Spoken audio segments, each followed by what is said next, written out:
buildings, all this light and heat.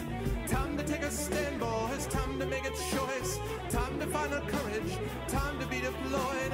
Make our only stand here, make our roads complete. All we waited for now, past and future meet. Get your weapons ready, kiss the ones goodbye. Now our time is coming, and it is not the time to cry.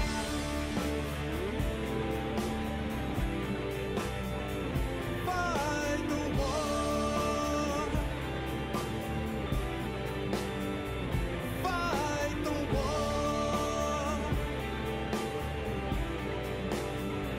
Fight the war. Oh, who knows why we're fighting? It's about the bite. Let the writers writing settle wrong from right. In the time of conflict, when the bullets fly, in the space of seconds, a life you cannot buy. Face the facts before you, face the simple truth. We're hopelessly outnumbered, it's tragic but it's true. Make your last formation, take the final road. Now it's time for endings, now it's time to go.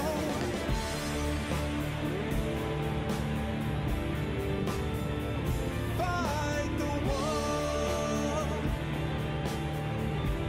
Oh, fight the war. Fight the war.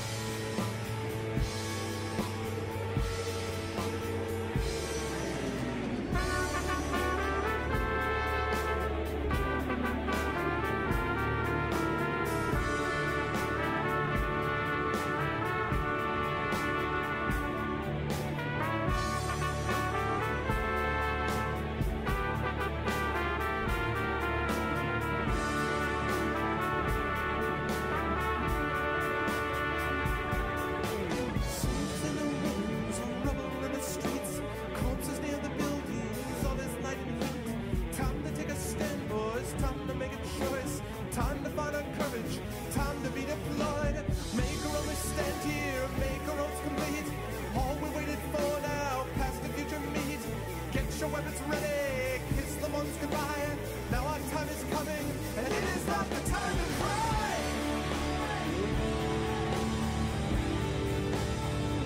Fight the war. Oh, fight the war.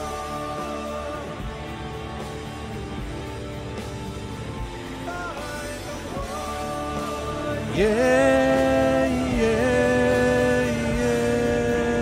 Yeah, we're gonna fight the war by doing it in Shadowrun Hong Kong or something like that.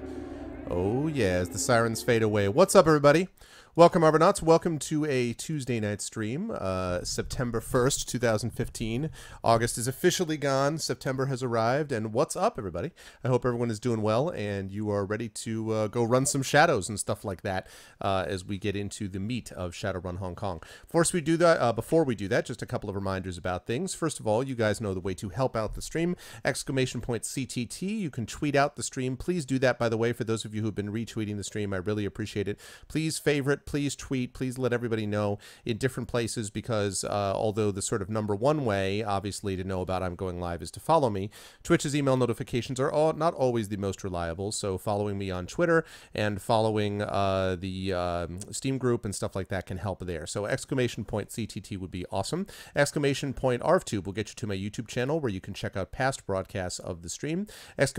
Steam group that I just mentioned will get you over to the Arvanauts Steam group where you can join the other Arvanauts. We're now up to 243 members there, so you can go over, hang out, talk about things in between casts, which would be lovely. And last of all, and this one's very important in particular, ! Arvtreon will get you over to the Patreon. Tonight, folks, is September 1st. This is the last day for a month that we can try to get up to that next level. Obviously, we want to keep pushing the Patreon as much as we can, but this is the last day that we can do if we want to get to that voiceover level. If we hit tonight 225 $75.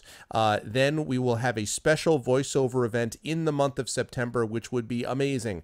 And it will include some of the same people who did the Shadowrun Hong Kong voiceover for me a couple of weeks ago. So if you liked that and you would like to see more of that, and you would like to check out some other awesome things and benefits and stuff, then please do the equivalent of subbing, and please check out my Patreon. Again, !Arvtreon will make that possible for all you wonderful people. That would be lovely. Tonight we are day 2 of Shadowrun Hong Kong. We'll be doing this today. We'll be doing it on Thursday as well. Programming note, on Friday, I'm going down to Atlanta, Georgia for DragonCon, and this thing just keeps getting bigger. I was talking to a friend of mine about how it seems like everything in the world, not just in terms of the fact that we have more people and all that stuff. I understand population growth, but even beyond that, it seems like there is just this increase in scale. And I feel like that's what's happening with some of these conventions that I'm starting to go to. So DragonCon, I already told you guys that this is the first time I've gone to DragonCon. I was very glad that they were able to accept me as a presenter. And I've got several panels and a workshop and stuff like that, and a couple of reading slots that I'm doing. But it turns out that, number one, they are putting the Middle-earth versus Westeros, so Lord of the Rings and Game of Thrones, they're putting that in the largest possible ballroom that they can find. So apparently that is apparently this hugely popular thing. So that's the first thing. Second thing is that on Sunday, they have two, not one, but two separate Star Wars panels. I am on both of them. And one of them, they've actually decided they want to move to a larger room because of the demand there. And then I now have a second reading slot. So I'm going to be doing a joint reading with a guy named Brian Young, who's a friend of mine, fellow writer. He writes for the Huffington Post as well, and he runs a couple of Star Wars podcasts and things like that too. So I'm going to be doing a reading with him. He and I are doing a joint reading on 2 days, basically one day on Saturday and one day on Monday. So, and then in addition, I have a workshop that I'm teaching while I'm there also. So the point is, lots and lots and lots of stuff. There is a lot of stuff going on at that place, and I'm telling you, it's sizable, it's large, it's impressive, and I don't know. I don't know what I'm walking into. I hope everything works out okay over there. But anyway, if any of you are in the Atlanta, Georgia area, I'd love to see any or all of you there. But the point here is that I'm going to be down there on Friday. So I will try to bring ArfBox with me if I can, but I can't promise that I'll be able to stream. I don't know what the internet's going to be like down there or anything else. So today and Thursday are normal casts. I don't know about Friday. And then next week, I will be back by Tuesday evening, and we'll be back into our normal stream. Also next week starts the new schedule for the stream. And the only real change is that instead of being Tuesday, Thursday, and Friday with an occasional Saturday, there's now going to be Tuesday, Thursday, and Saturday with an occasional Friday. So Saturday is now going to be a regular day. Friday is going to be a sort of, you know, once in a while type of day. So as of next week, the schedule is shifting to Tuesday, Thursday, and Saturday. I'm going to continually try. I was going to, I wanted to start it this week, but occasionally there's going to be things with having to put my daughter to bed or different things that means I'll start later. But I want to be able to get started between 9 and 9:30 Eastern. I really want to do that. I don't want to start 10:30, 10:40 or whatever, but, once in a while it's going to happen, so that's the deal with that. But in any case, I am very happy that all of you are here, and before I turn on my webcam, I will say hi to all of the wonderful people who are here to start out the stream. Hello to Zcat, hello to Zebchi, what's up Yin the Yang, hello D-Dragon, what's up Squeaky, what's going on Roix, hello Mercurius, what's up Gym Knight, what's going on Hillness, hello Glob, what's up Ghost, what's going on Game Crashers, hey Rob, what's up Dorgo, what is up Cairo, what's going on Cairo, what's up Darken Wolf, what's going on Brahms, hello Bone of Malkov, what is up Bendups, what is up Dakame, what's going on Arcades, hello Acclimative, hello to my wonderful mods right now represented by Apples. I thought that I saw Thorgan here a second ago, but I assume they will be rolling in over time.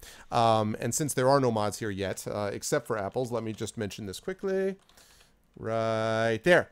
That's what I wanted. So that would be lovely if you guys could check that one out. And again, thank you all for the various retweets and things like this. Hold on a second. Why am I getting a message? Wait for a minute. Hold on a second. I'm saying you're welcome to my mother-in-law, who thanked me for bringing her into the city today. No problem. Mother-in-law taken care of. Next step, go to Twitter, see who the interactions are. And that is the wonderful, awesome Lakota and the awesome Game Crashers who forwarded and retweeted. Thanks, dude. Thank you guys so much. I very much appreciate it. It's good to see everyone. Mod me. I'll hold down the fort. Mod me, quick. No, it's okay. We're cool. We're cool for right now. I trust all of you guys. I think I'll be able to handle things. So, all right, let me get rid of this. Let me get rid of this, and let me turn on this. What's going on, everyone? Good to see everybody. And I wanted to say something, by the way. I had this revelation, and I'm sure some of you are going to find this rather dumb that I didn't figure this out yet, but I've noticed over the last couple of times that I've been looking at the webcam that now I have a C920, which is widely considered to be the gold standard. Eventually, I might upgrade to like this, whatever the next step up, the 930 or whatever it is. But lots of people use the C920. The C920 is a very good cam. But I noticed that it had this kind of weird washed out flavor, and there was some serious motion blur. And I was like, why is this happening? I don't understand. Like, it's a good camera. And the other thing was, I noticed that it wasn't happening when I used it on ARVBox. On ARVBox, same camera, it looked fine. So I'm like, what is going on? So what I discovered today, remember, I've been streaming with a webcam for over a year and a half now. I realized that I had all of my white balance, auto white balance, and all that kind of stuff set up. And more to the point, I found out that when you have the light, the gain on the webcam turned up, it means that blur is more likely, because what it basically is doing to increase the gain, the shutter is opening wider and staying open longer, which means that the frame rate cannot be as fast. And so there is literally blur because it's actually trying to catch up with what it is that's going on the screen. So once I realized that, I turned off all the auto adjustments, I took everything down, I changed all of that, and so as a consequence, there's a lot less motion blur. Now it looks as if the camera is working much more the way it's supposed to, and that is what happens, ladies and gentlemen, when you don't RTFM. That's what happens when you don't RTFM, and so now I know. So now I know all the things, and yeah, that's the deal. So what's going on, everyone? Good to see everybody. Hey, Red Pain. Not wanting to buy Metal Gear Solid 5, wanting to buy it. I've heard a lot of good things. You know, I have to say, after Shadowrun Hong Kong, as you guys know, the order is I want to play Alpha Protocol next. I want to try a couple of the Sherlock Holmes games. I do have to get back to second Phoenix Wright game. Eventually, I have to get back to The Witcher. I do want to finish at some point X-Wing versus TIE Fighter. So I want to do that. You know, then there's other games that are there, Sword Coast Legends. At some point, Arkham Knight is going to come out. So all of that is the case, right? So here's the thing. I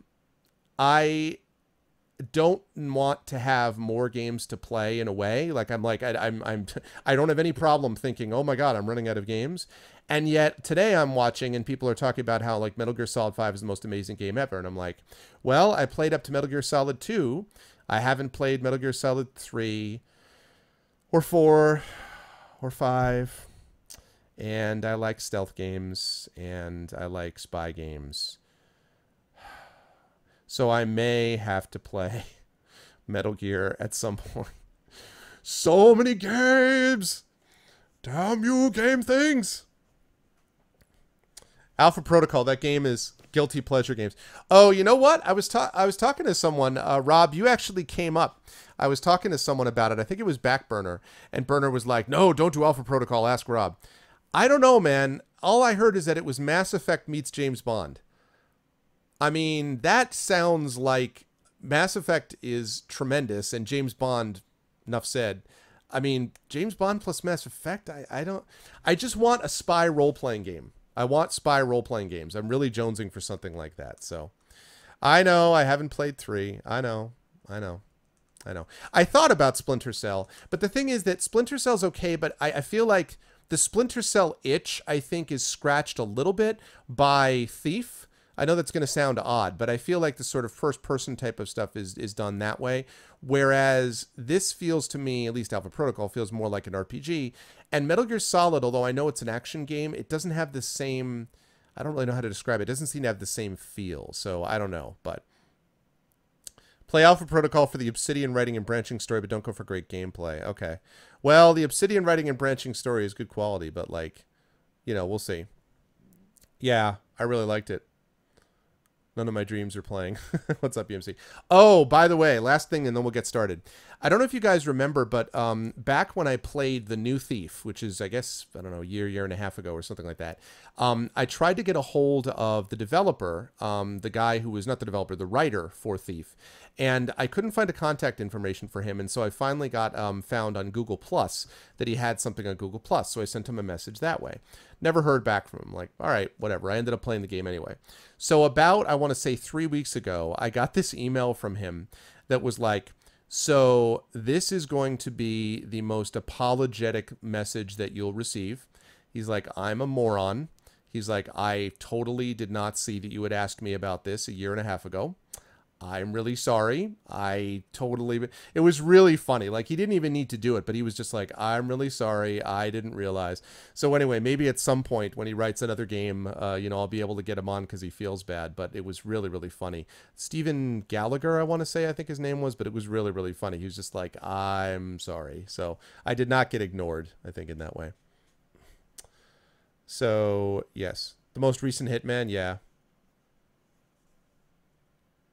It plays like Mafia 2.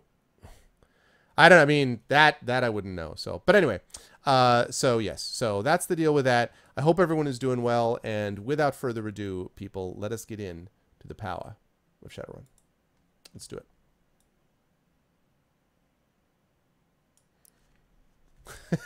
Well, I mean, listen, I wasn't trying to guilt him. The guy reached out to me. He's like, yeah, I feel terrible and I'm a bad person.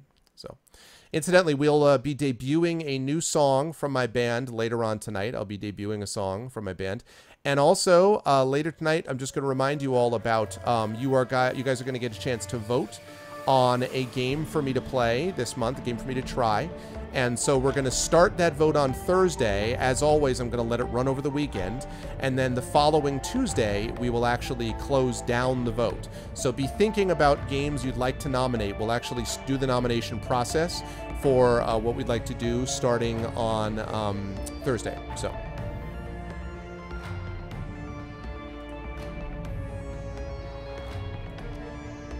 Okay.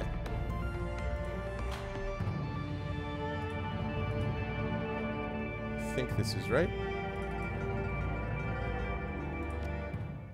There we go. All right, let's do it. So I just got through the first one of these. I just got through the first one of the first sort of main mission that they send you on. And now I'm going back to the boat to check out what's there at the boat. So this is where we're at. Five Nights at Freddy's. It's a stealth game yet. Yes, yes, yes. I love, by the way, I love the fact that Rob, who you guys should be following, Game Crashers, awesome streamer. I love that the other day I'm watching Rob and he's playing The Witcher 3 and he says, oh my God, this is so brutal. Like he goes to the same stuff, you know, he's like, oh, so brutal, so brutal. I need a break. And he talks about playing Bloodborne as a break. Because when I want to go and be not bleak, the first thing I think about is a game where you begin by having someone's blood drained out of them. That's my first call. Let me tell you right now, when I want to feel better about myself as a human being, I go check out Despairville 101 called Bloodborne. That's what I go to.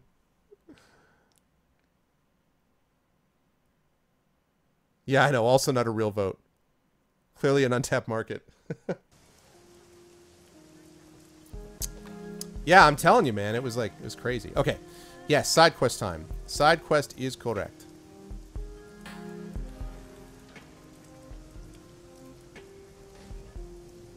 Okay.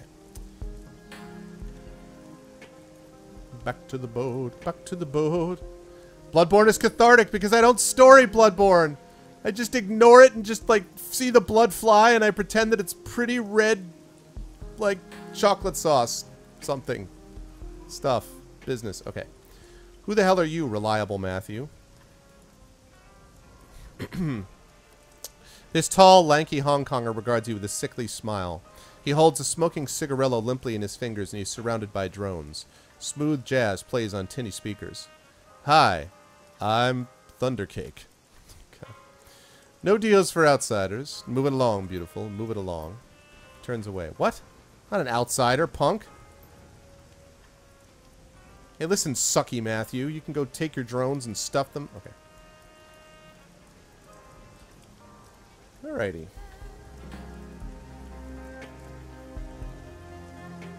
There's the safe boat. Let's do it. Yeah, Thundercake. I blame gentleman. It's his fault. You two can bunk here for a while. You've each got a head to take care of your necessaries.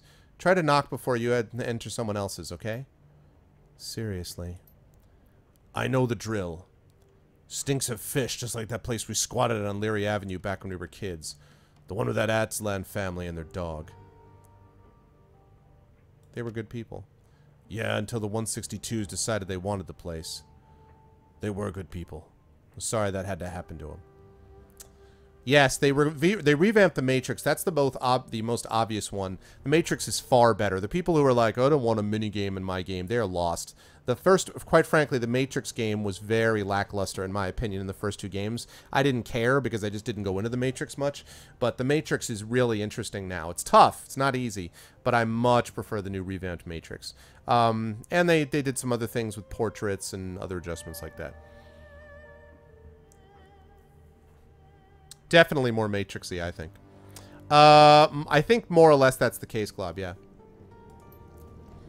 He stretches and his spine pops like a handful of firecrackers. I think I've been up for something like 36 hours straight. And this has been one shit stain of a day. Time to end it. Anything you need before I leave you to it? Is it just you and Isabel living here? Yeah. Now that Nightjar and Gunshot are gone, it's just us. Oop, hold on. Let me make an adjustment. Let me make an adjustment. Lovely. There we go. Nice, the creaking of the boat. The squeal of metal grinding on metal rips through the boat. It sounds like it's coming from the level below. And the creepy Russian guy renting the engine room downstairs. Nothing to worry about. He mostly keeps to himself. He'll stop soon. He's usually quiet by now. Is there a place for my stuff? Yeah, check the locker over there. You can stash your stuff in it. No one will touch your things in there, and it's a lot bigger than it looks. How'd you get your hands on this place? How do people like us get our hands on anything? We found it. You found it empty? He sweeps his eyes across the cabin. The doubt is plain on his face. Somebody abandoned a prime piece of real estate like this? Close enough. It was full of BTL junkies when we came across it. They were completely wigged out on some multiplayer cyber game. I'm not sure they ever chipped out of it. They were completely emaciated, stewing in piles of their own shit. Their eyes had sunk into their skulls. Pretty gruesome stuff. They racked up a killer score, though. True, they had the moves. Should have hung an IV while they were playing, though. Turns out nutrition is important. So what happened? Did they die? Nightjar ran them out. Not sure what happened to them after that. Anyway, it's ours now. Auntie Cheng says so. Oh, but the engine room, you mean? Right. Everything but that. Auntie rented it out from under us. Yeah, more or less, Ben, I think. That must have pissed you off. Whatever, we weren't using it. As long as our downstairs neighbor keeps to himself, he can have the lower level, especially if it keeps Auntie Cheng happy. I think I'll have a look around. Okay, but get some sleep soon. You look like you could use it. We'll go see Kindly in the morning. Figure out our next move. Alright. Now we get to... This is exactly where I stopped. Well, just about where I stopped, because I had a dream here, so... I'm almost back to where I was.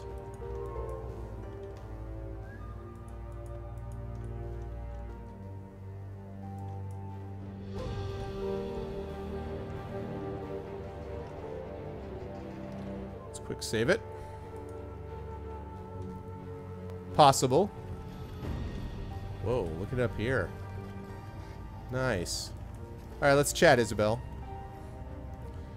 Come back later, Thundercake. I'm busy. You're busy? Screw off, you're busy.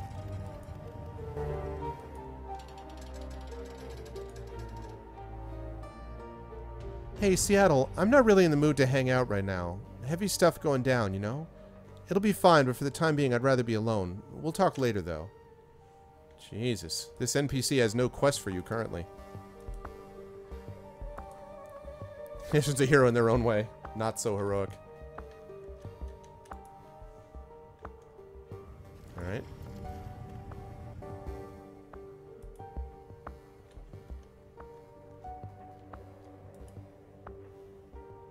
Oh, I might as well talk to him. What's up, Duncan?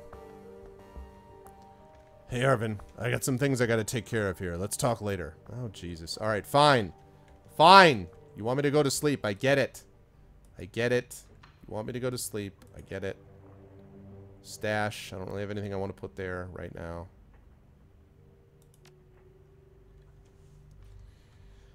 Alright, here we go. Oh, yeah. Okay. Everything's checked out. Bunk time. Let's do it.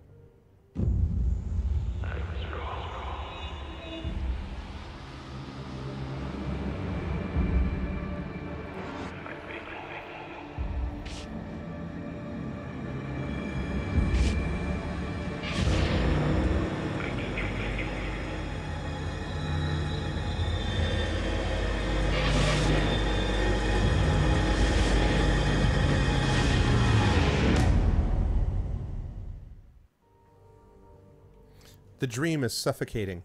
The shifting tunnel of glass and steel, the towering silhouette of dark majesty, the shadowy doorway, and the teeth.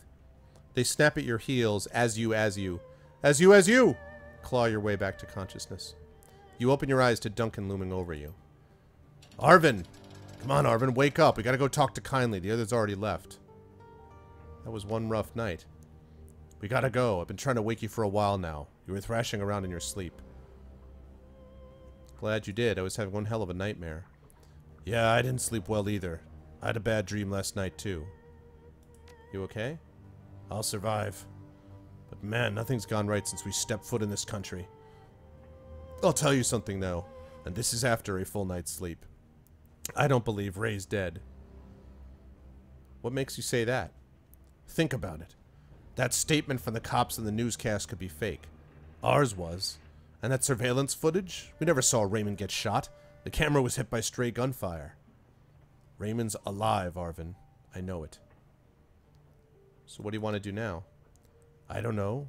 Wait for a lead to turn up, I guess.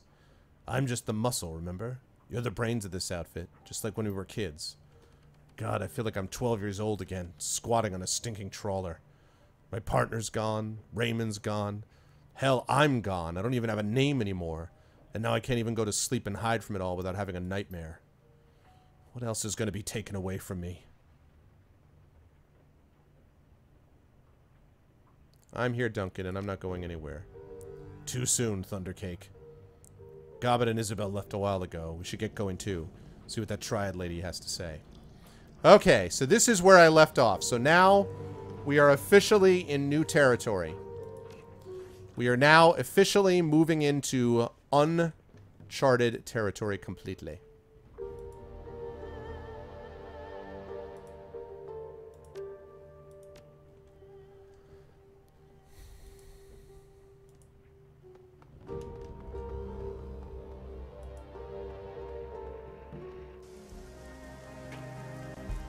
Wait a second.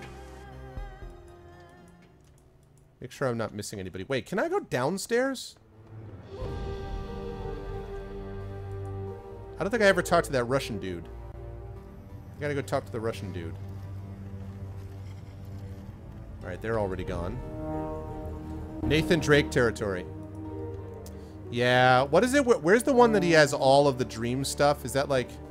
I forget which one that is. Can you not get downstairs from inside? Is that like a different part of the boat? Hey, what's up, BMC? Is that like a different part of the boat to get down to meet the Russian guy? Does anybody know?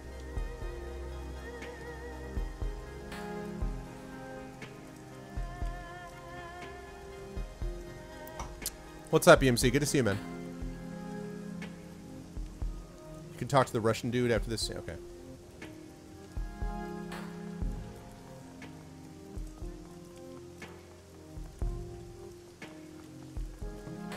Alright, let's talk to Kindly Cheng and get this moving forward.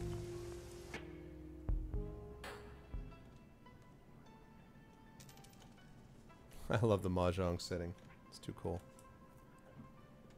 Whoa, what the hell? What's going on here? Kindly's place reeks of stale cigar smoke and fresh urine. The clicking of Mahjong tiles is strangely absent. In its place is a low murmur of laughter and an air of eager anticipation. All eyes are focused on the groaning figure kneeling bloody and bound at the feet of Kindly Cheng. She beckons to him with her finger and he struggles towards her, the loud rustling of the plastic tarp crackling under his knees as he moves. His pants are wet with fear.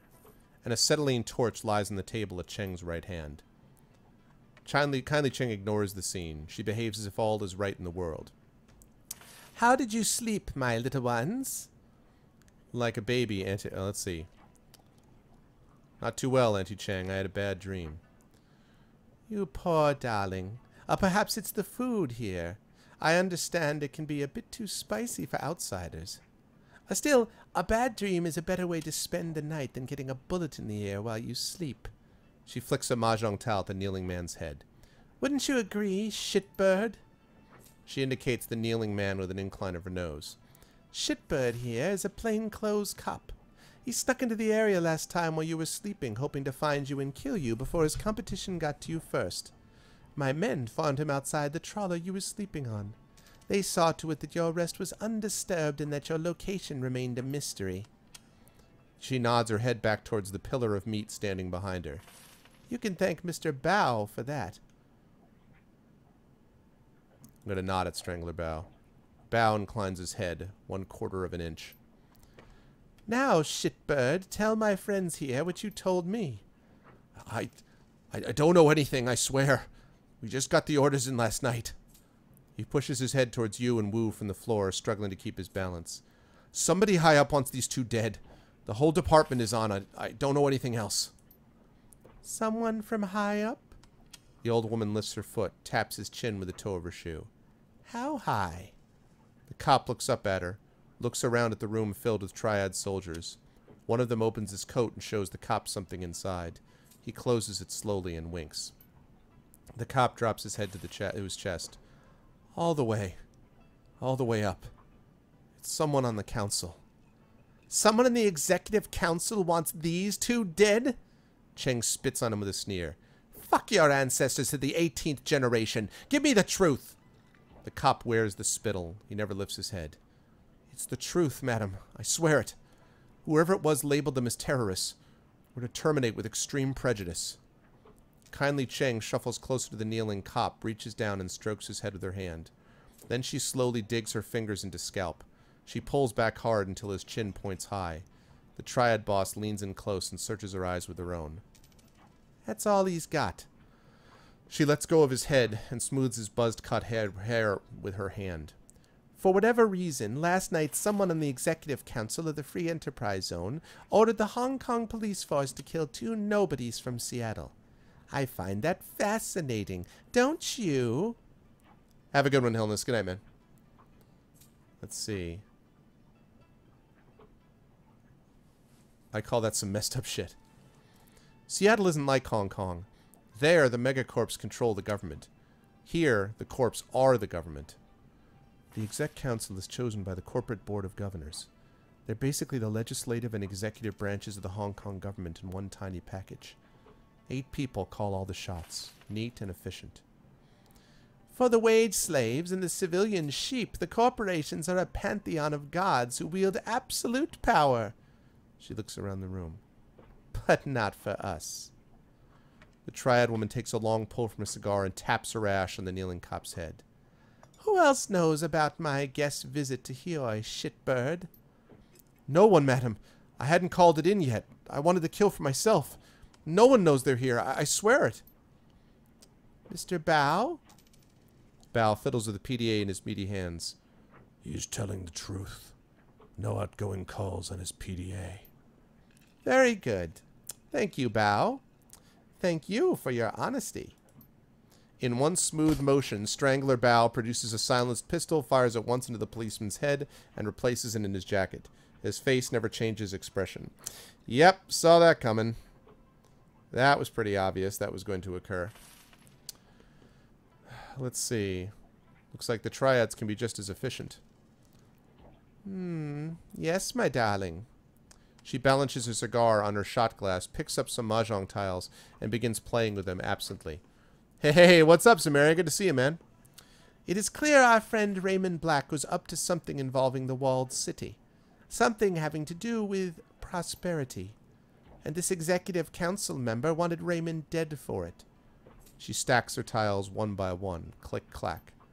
Now they want you dead for it, too. Click. This plastic-faced man may show up on your door one day, too. She knocks the pile open and it clatters to the table loudly. I have a proposal for you, my sweets. A smile lights up her dead black eyes. Work for me. With Nightshot and Gutjar, yeah. With Nightjar and Gutshot dead, I find myself with 2 job openings. Fill them. I have need of deniable assets here. Players unaffiliated with the Triads who can take care of some of the more unsavory business needs about town. You've proven yourself resourceful, and you have no existing connections here. That can be a positive in this line of work. Shadowrunners. Wu grunts. His jaw tightens, but he stays quiet. In exchange, I will keep you safe from pests like this one. She nods at the body of the floor. The pool of blood on the plastic wrap continues to widen. I like that there's plastic wrap there, you know? You'll have safe harbor here in my town and a steady source of income. I know, right, Ben? No one could have predicted. She picks up a handful of tiles again. And while you dip your toe into the waters of corporate espionage, organized crime, and clandestine mercenary actions, I will employ my network to find the plastic-faced man and gather information about Raymond Black.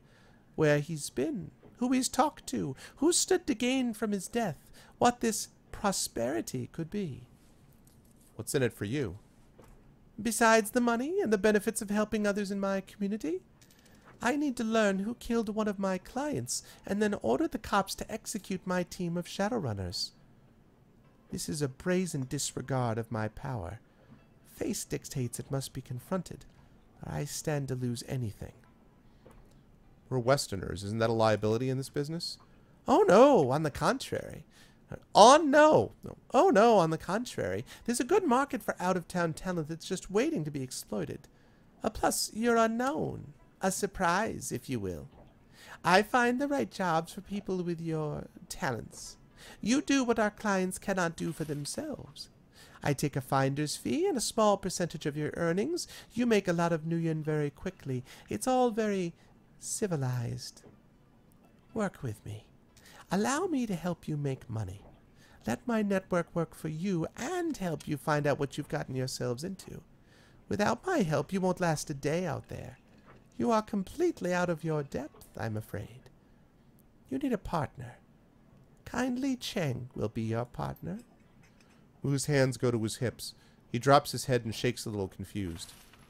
I gotta wrap my brain around this, Arvin.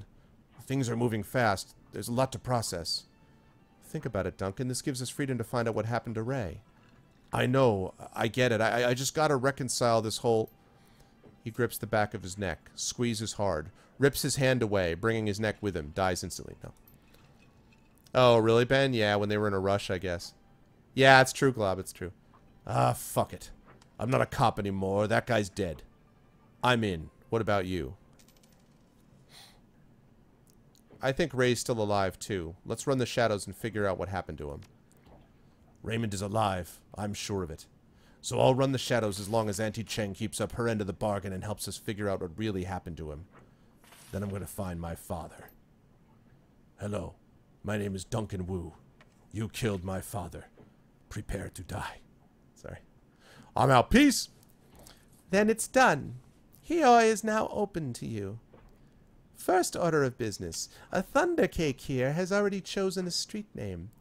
But Duncan Wu doesn't exist anymore. You'll need one, too. Yeah, okay. I'll think of something.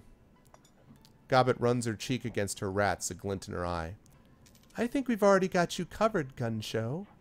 Fits, doesn't it? Hey, Rogan. Indeed. What's up, Rogan? I knew that was going to stick. It has stuck. Gobbet, Isabel, we'll handle this the same way we did with all your previous work. She didn't say Nightjar. All the jobs I line up for you will be sent to your computer on the squat boat. She's pointing at you. Why me? It's a simple process of elimination. Isabel isn't the leader type. You got that right. As for Gobbet, let's just say Gobbet doesn't have a head for business. Not my thing. And then there's Gun Show. The jury's out on Mr. Gun Show. Meaning? Meaning there's a lot going on within that head of yours right now, and I'm not sure I can trust you.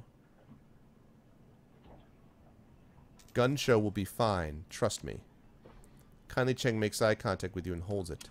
She keeps it steady for a long time. Nice, Rogan. Don't worry. I'll be cool, Arvin.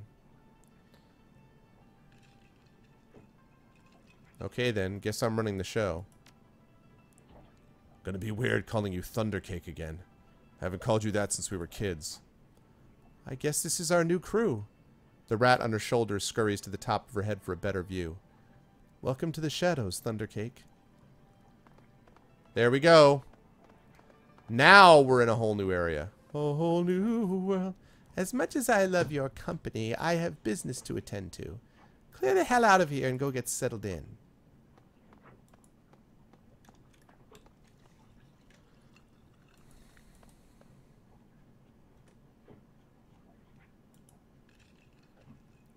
I know. Crew advancement available. As you lead your team to the shadows, your companions will continue to develop and learn new combat skills. Clicking the icon in the lower right-hand corner of the screen will open the crew advancement menu. When this icon is highlighted, one or more of your companions is eligible to learn a new combat skill. At each advancement level, you may choose one of two possible combat skills for each of your runners. Choose wisely. That's cool. All right. Spiritualist. See, the thing is that Gobbet... Well...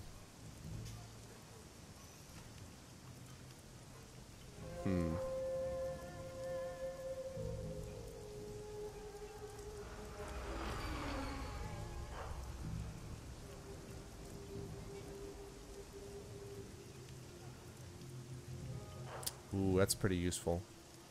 Okay.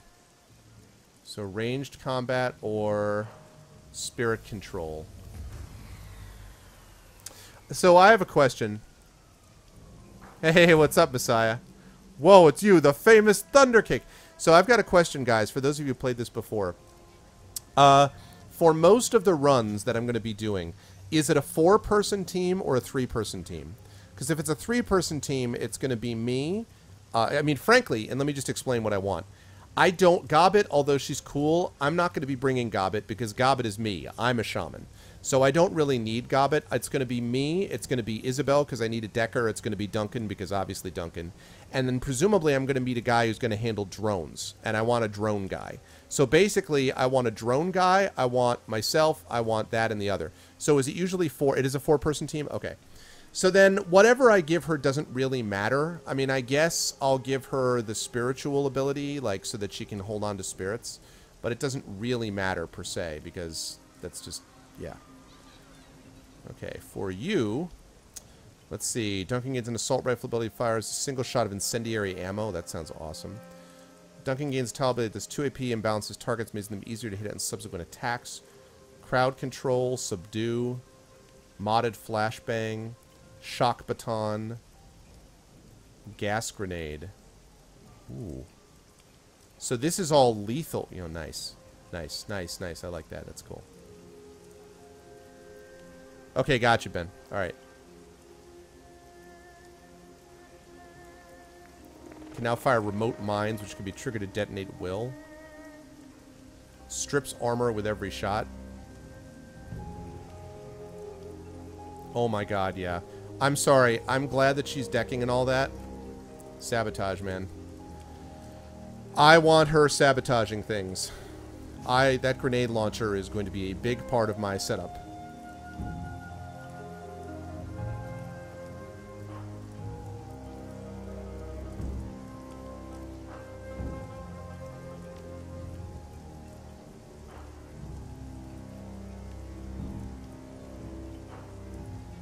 Okay.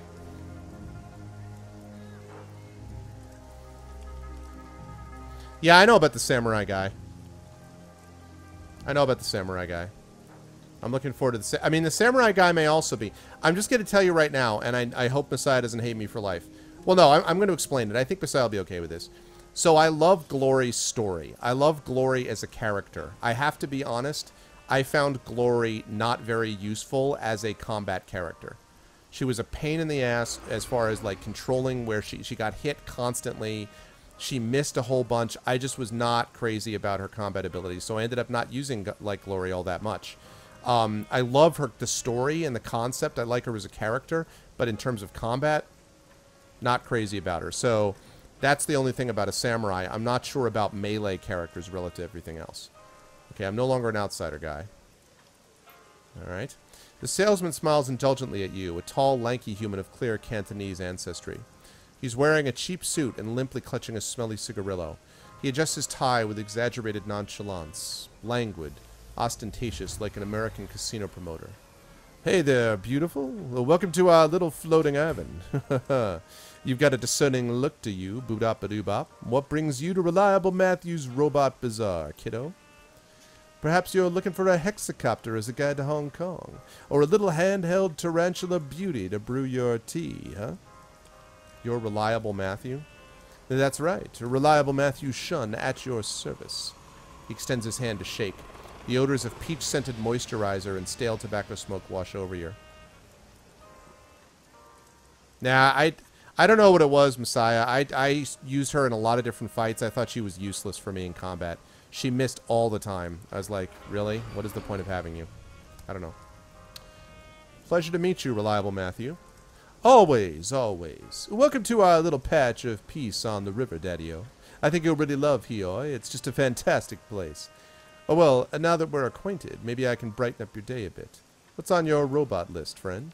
You calling me beautiful? You know it, beautiful. I hope I don't offend. I just can't help it. To me, everybody's beautiful, baby. Right back at you, beautiful. Ho-ho, a man after my own heart. I'm interested in your combat models. Reliable Matthew looks over his shoulder at the security drones, some heavily cannibalized in the corner of the yard. Hey, what's up, Uncivilized Gaming? How you doing, man? Funny you should ask. I've just gotten a Doberman that I'm selling at an incredible bargain price. Shall we take a look? Yes, let's take a look at the security drones. All of them. Hover drone, hover drone, hover drone, hover drone, hover drone, hover drone, hover drone, hover drone, hover drone, hover drone, hover drone, hover drone, hover drone.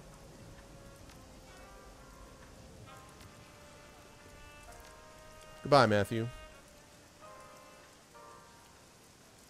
Oh, really? Why would you get tired of bringing Isabel with you, man? Isabel has got the grenade launcher. That's all you need to know about that grenade launcher. Enough said. What's up, Jin? As you approach the small landing, you see three men, two elders and a younger man, hunched over a go-board.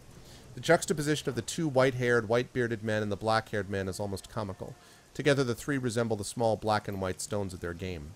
Despite the variety of ambient distractions, the three men remain acutely focused on the game. One of the elders, a round-faced man with a beatific smile, carefully picks up a black stone and places it on the board. His opponent snorts, and a small smile flashes across his long face. Almost carelessly, he snatches a white stone and deposits it on the board. The smiling man groans, and the long-faced one proceeds to collect several black pieces off the board. Oh, really? Hey, what's up, Shatter? Ah, you got me there, Jin. Oh, hello there, young man. Something you need? Just a gawker shoe. It's your turn. The name's Thundercake. Got a second for a question? I could use a short break. How about you, Jin? Fine. A short break. The young man looks to be in his early 30s, but it's difficult to tell. The skin on his face is smooth and supple, with only the suggestions of creases at the eye, mouth, and forehead. But small gestures, a blink, a flare of his nostrils, briefly reveal the lines of his face. The man's eyes rise from the go-board and study the elders. He nods. Been having any strange dreams recently? I hear that it happens around here. What a coincidence! It wasn't but an hour ago that we were all discussing that very thing. We have been having bad dreams. Every one of us. Interesting. You mind sharing? What makes you think we'd be comfortable sharing our dreams with a complete stranger? It seems like a good way to get ourselves in trouble. Especially with what you kids can do with that Matrix you all love so much. Peh! Oh, don't mind him. He's always been a poor sport. But he raises a good point. Some of your dreams contain information best left private. Just as yours do, I'm sure. Having just met, how can we be sure that you'll respect our personal information? I'll tell you. The younger man's voice cuts through the din like a razor, and the elders fall silent. He turns to you and he locks his eyes, dark orbs that burn with piercing scrutiny onto yours. He nods and returns his gaze to the go-board. I believe you're trustworthy. Please, Thundercake, make yourself comfortable. I'll share my dream with you. I appreciate it. Go ahead. I dreamed of a long, dingy hall.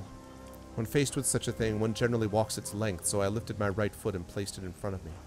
But upon taking that first step, I found myself instead drawn down an alleyway to my left. It wasn't there before, this alley. It appeared only as I began to walk. As I moved down the alley, I found myself surrounded by friends and loved ones.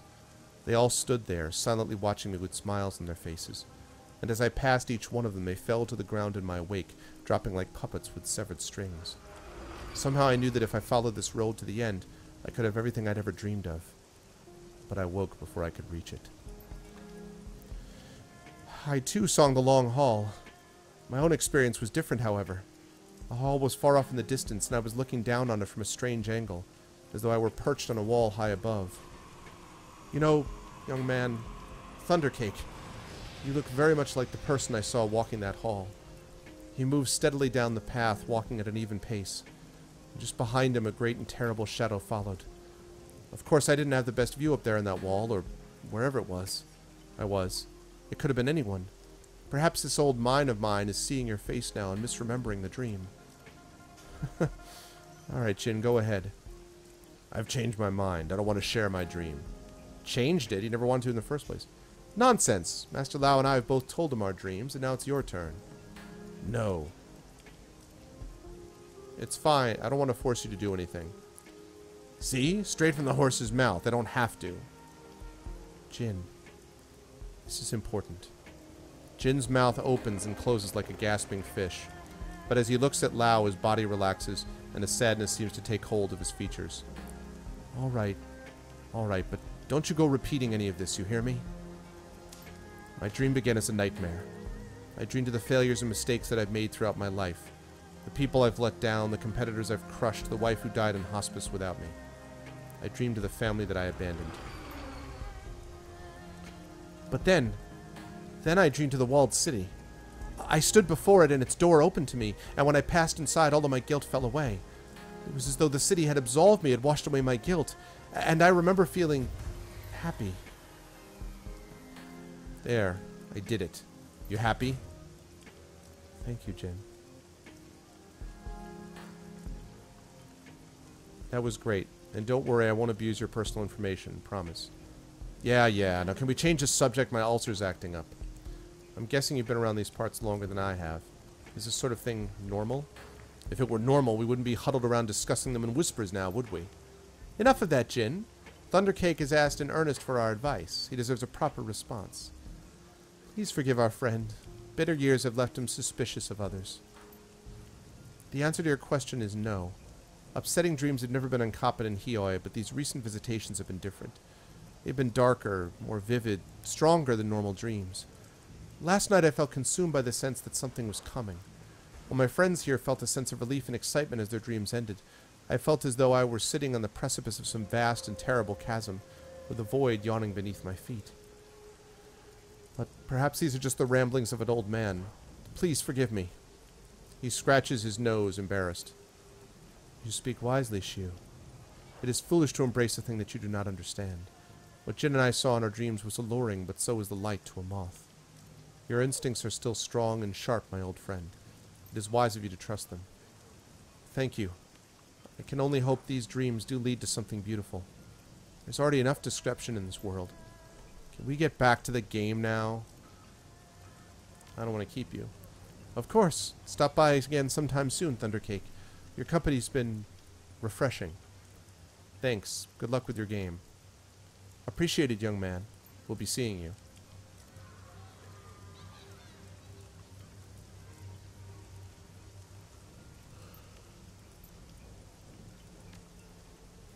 Okay, that's what I thought.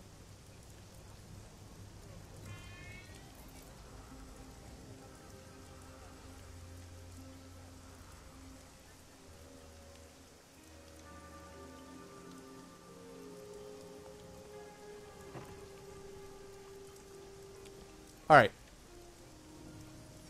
The Parlor of Five Phases. Crafty Zhu, huh? Alright, let's talk, Crafty Zhu. A mild scent, sweet and slightly herbal, is the first thing you notice upon entering the old shop. Its quarters are cramped, made smaller by the display cases and furniture packed inside. The walls are lined with bookshelves, and the tables and chairs are stacked with old tomes. A few titles jump out at you. Lucid Dreaming, an exploration of the inner self, Dream Logic, Nocturnal Visitations. Overall, the place feels lived in if disorganized. Not quite cluttered, but close. Milling at the front of the store is the shopkeeper, lost in a book of her own. She's tall for a human, probably close to 2 meters in height. Her physique is typical bookworm. Not overweight, but you can't see any muscular definition either. A wraparound tattoo covers her upper arm and shoulders, but from where you're standing you can't quite make it out. She fidgets. Gradually her eyes rise from her book and lock on to you. Welcome. Don't believe I've seen you before. Name's Crafty. Thundercake, nice to meet you. So, Thundercake, what can I do for you? I've got spells, alchemical reagents, foci, whatever you want, really. I might have to do some digging to find it, but if it's magical, it's around here somewhere. Say, Crafty, have you had any vivid dreams lately? As a matter of fact, I have, Thundercake. But we all get the occasional vivid dream. Nothing special there. Really? Then why are you reading up on them? Dun dun dun! Sure, it's a little weird that we're having them, but these types of dreams are common in the walled city. Nothing to get all worked up about. Probably. Strange. I met someone the other day who said that too. Anyone who's familiar with the walled city would know that, but most people don't go out of their way to find out. My mother devoted her life to researching the walled city and the magical phenomena within it, so I grew up with stories about the city. The recurrent creepy dreams being one of them. They're common then? Common as the cold. My mother devoted her life to researching the walled city and the magical phenomena within it, so I grew up with stories about the city. The recurrent creepy dreams being one of them. I've never been inside the walled city myself, but Mom went in pretty regularly and experienced the dreams. Your mom sounds like an interesting person. Sure, she was interesting, but not praiseworthy. Is this your store or do you just work here? It's mine. I inherited it from my mom. As you can see, she generously left me all her research journals. Mom was never a big cleaner, but neither am I. My mom used to keep spirits around that helped her manage the place. They're not here anymore, but sometimes I swear my books aren't where I last placed them. Who knows, maybe they pop by for visits. I just wish they'd clean while they were here. What makes this store so special? It's old, respectable, built over a dragon line. We also carry texts unavailable everywhere else. But I guess for me, I'm drawn to this place by the nostalgia. You don't sound thrilled.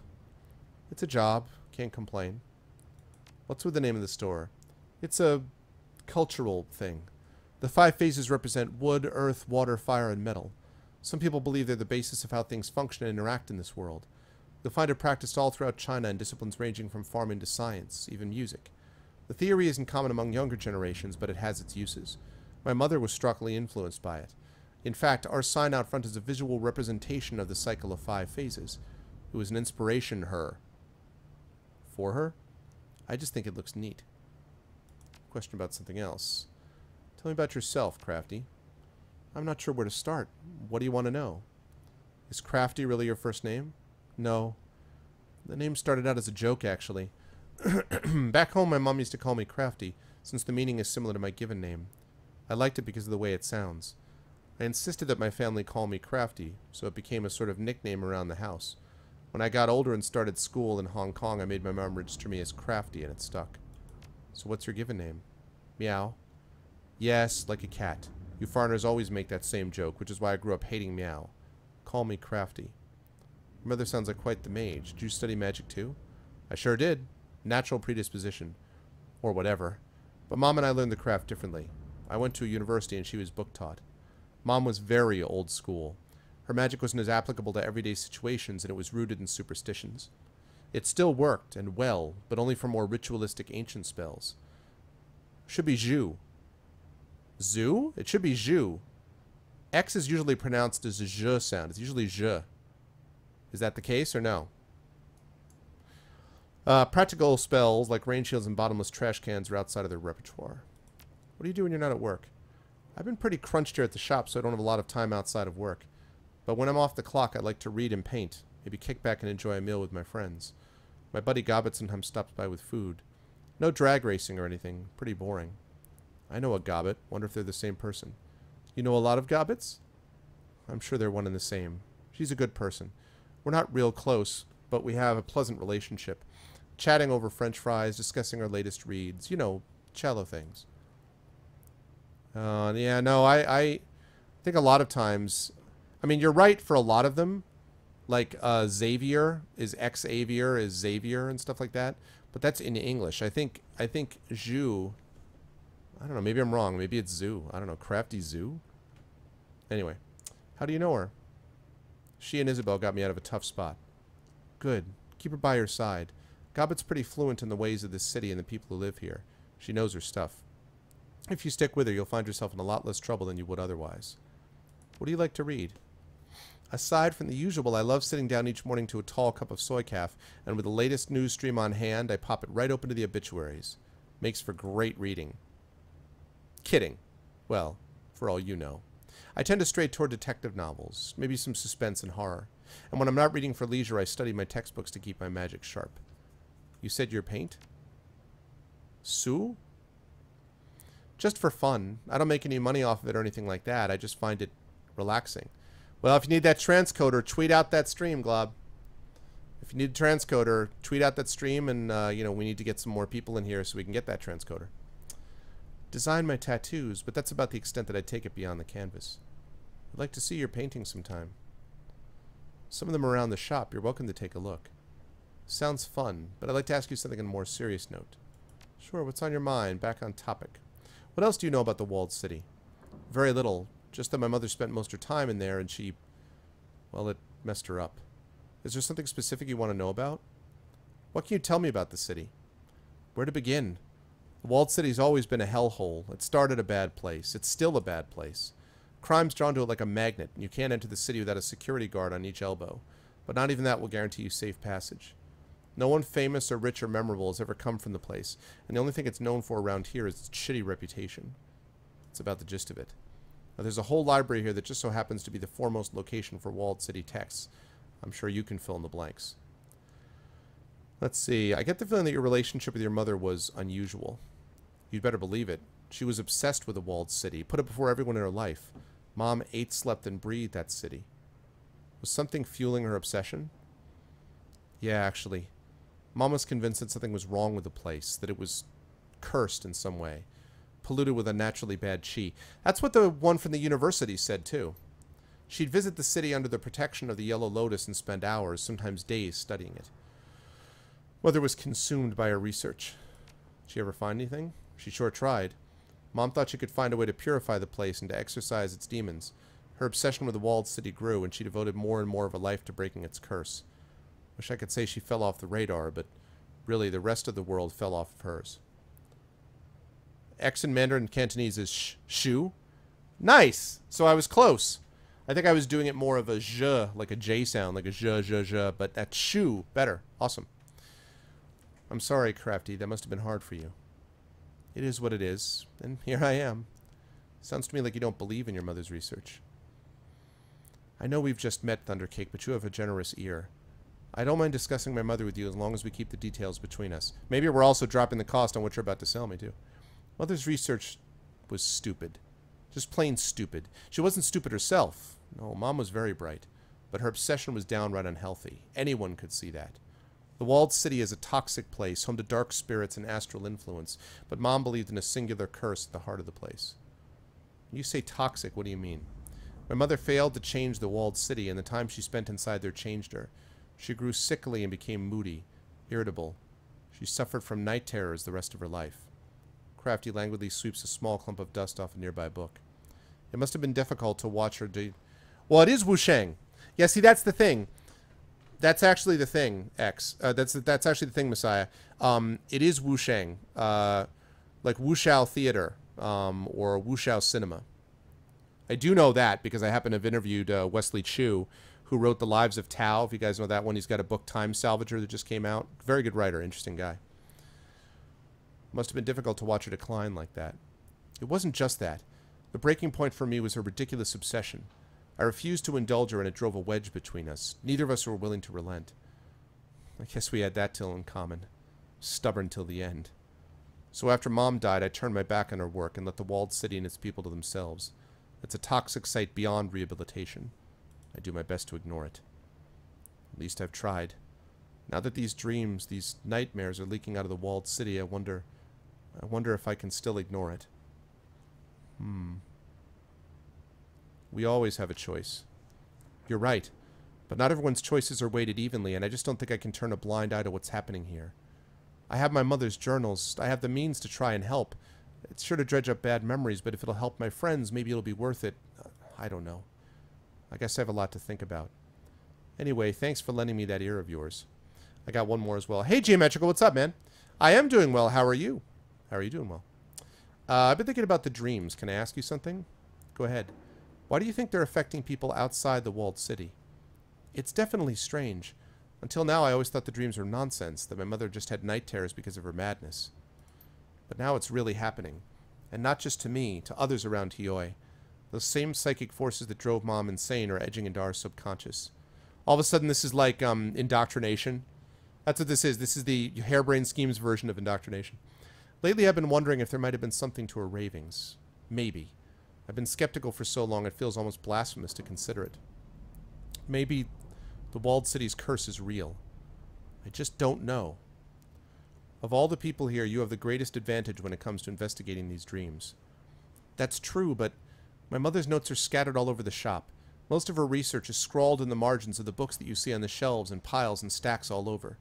The clues we need to figure this thing out could be in any one of these volumes, and there are thousands of them. I have a bad feeling about these dreams, Crafty. If there's anything we can do to get to the bottom of them, we need to take that opportunity. Yeah, I know what I have to do. It's just... Damn, look at them all. Guess I won't be finishing this one anytime soon. Alright, Thundercake, I'm going to get started. Now. But it'll take time. The House of Five Faces is jammed from floor to ceilings with books, and any one of them could hold valuable information. Check in once in a while, and I'll share my findings with you. You're doing the right thing. I'll do what I can, too. Thanks. I appreciate that. Alright, what do you got for wares? Okay. What have we got? What have we got? What have we got? Alrighty. Heal wounds. Heal wounds. Ooh, shamanic fetish. Possession of this fetish grants a benefit of +1 charisma. Charisma. Yes. Confirm. Obviously, this goes there. Does this need to be... I can just have this in my items, right? I don't need to have this in here, do I? I don't need to have that, like, in my gear, right? As long as I have it in my items, that's fine. Is that... Am I right about that? Is that accurate?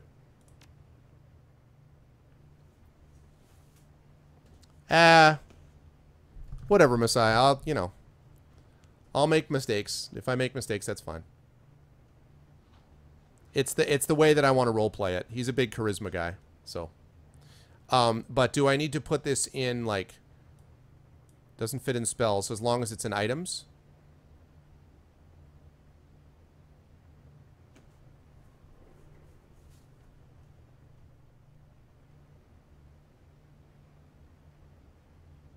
Alright, well, you know, like I say. That's fine, I'll take it easy. But what about this, though? Do I need to put it in the gear? It stays in items. Okay, cool. Lovely. Thanks, Crafty. See you around. Okay, cool. Wait, what? Wait a minute, what? I thought we did this already.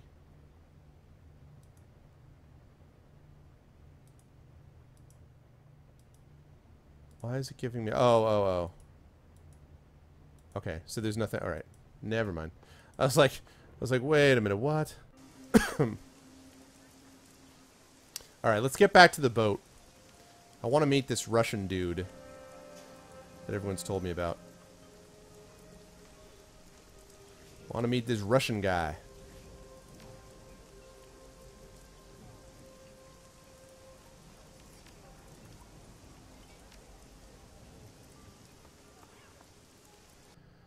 If it's full, it means you can upgrade. Okay, okay, cool.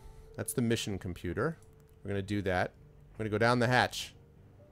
Time to chat. Alright, here's this guy. Who the hell are you? Bractor. It's oppressively hot down here, and the air is full of synthetic odors that grab you by the sinuses and refuse to let go. You can smell engine grease and melting plastic, ionized air, and lead solder. A quick scan of the room tells you why. The downstairs tenant has converted this space into a machine shop. Metal fabrication tools and Duraplast extruders line the walls, and a pair of heavy industrial manipulators hang from the ceiling. A man in a black trench coat stands with his back to you, staring at a monitor mounted above a sturdy workbench.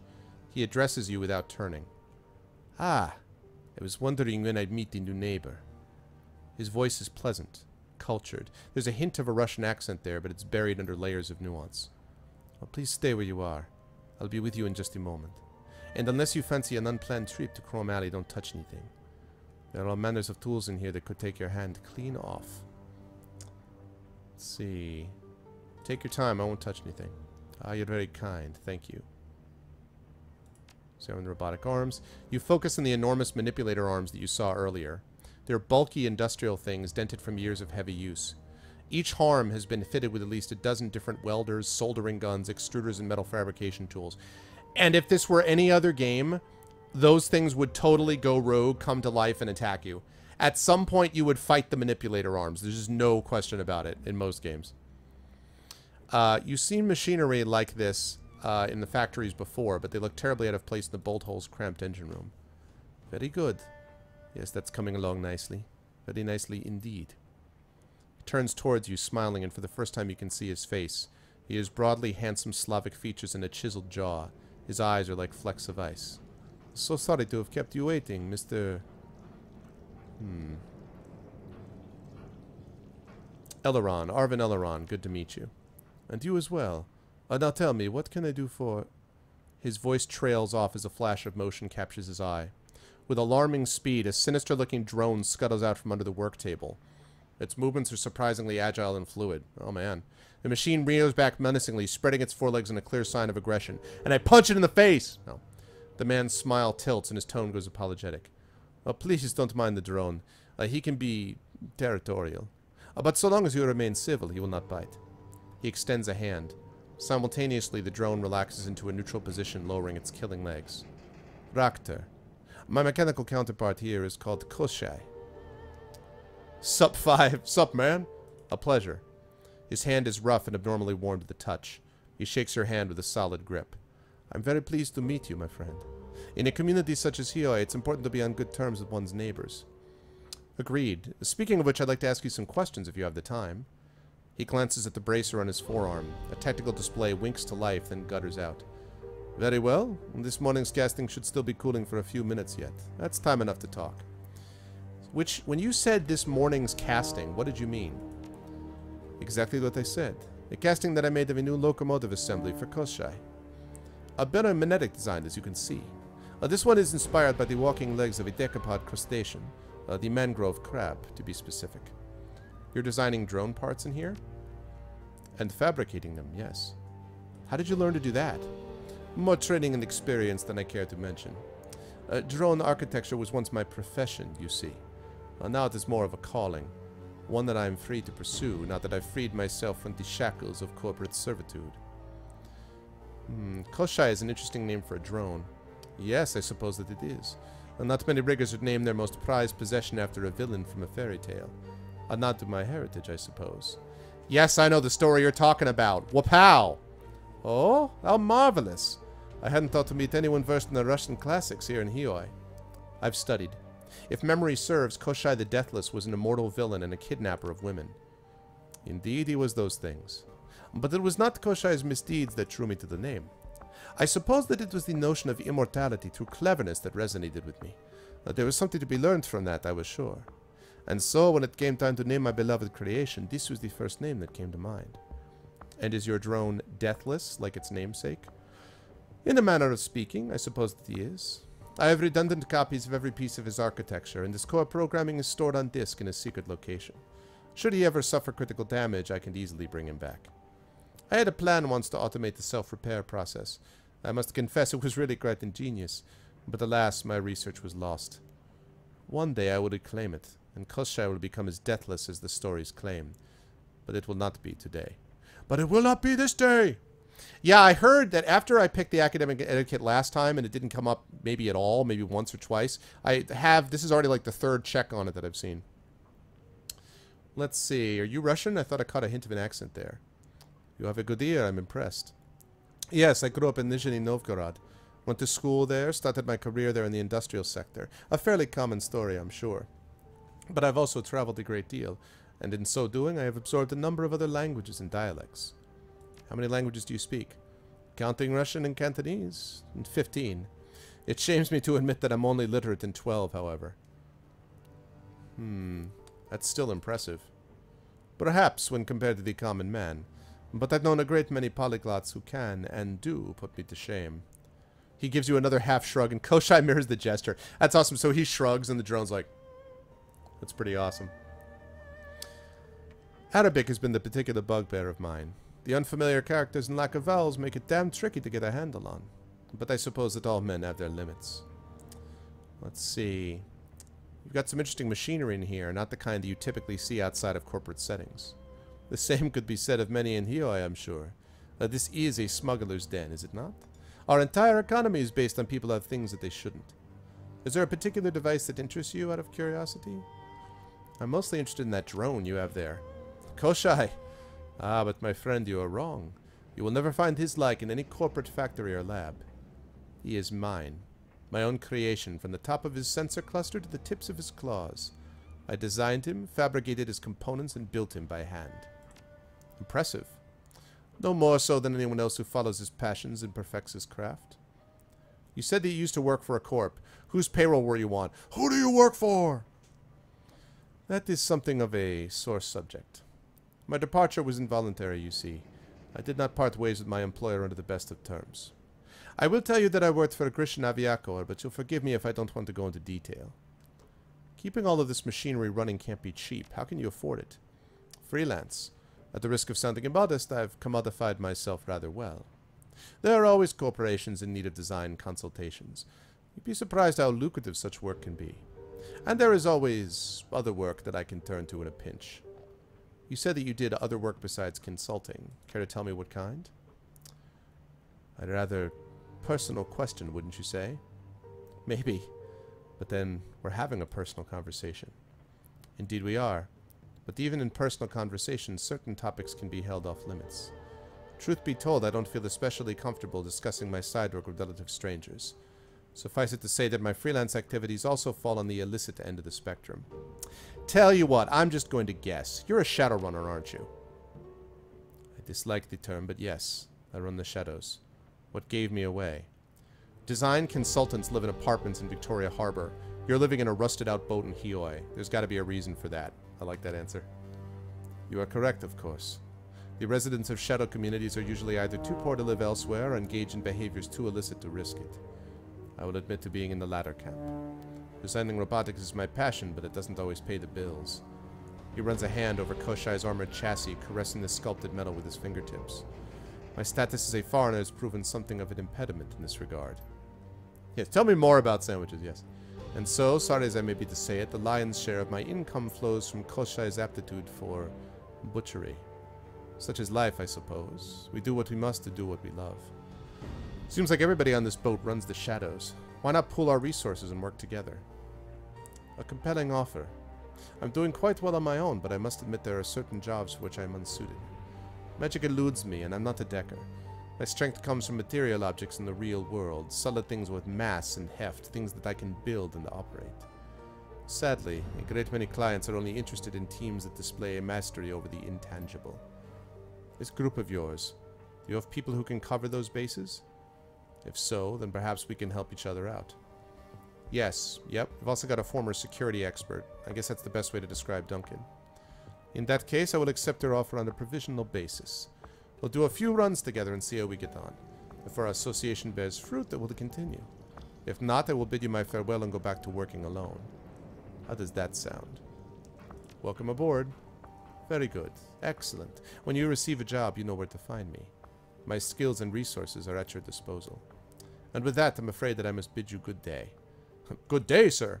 I still have work to do down here. This leg assembly won't clean itself. I'll be in touch. Looking forward to working with you. And I with you. I kind of like this dude.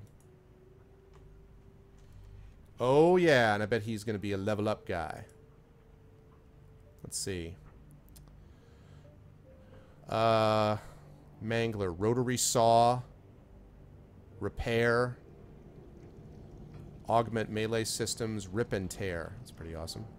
Shotgun mount. Overclock. Firearm systems. Oh, snap.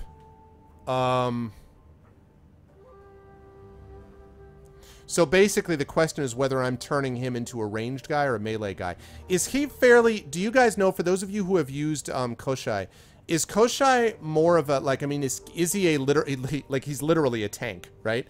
Like, I mean, he literally can absorb a good deal of damage, right? Because I'm thinking I may spec him, because right now what I've got, right, is I got Duncan, who's the main tanky guy, except, you know... except he's basically shooting from a distance. I've got me, who's a shaman. I'm not going to get up close and personal. I want Isabel firing grenades from a distance. And Gobbet is a shaman. I don't want her up front either. So I really kind of need someone who can get up and mix it up. So is Koshai really... So I'm thinking that I'm thinking of making him basically a melee guy. Koshai is good at melee? Yeah. You always use Koshai's guns? I don't know. I'm thinking of using him as a melee type. I'm seriously thinking of doing that. He does a ton of damage. So, Messiah, can you tell me what you mean by really good in melee? Also, can you tell me that? And also, can you tell me what again? Remind me, Messiah, what your team makeup was. What's your team makeup? Because I'm thinking about it seriously. I immediately thought melee for this guy, but I don't know. And Ben, what was your team makeup also?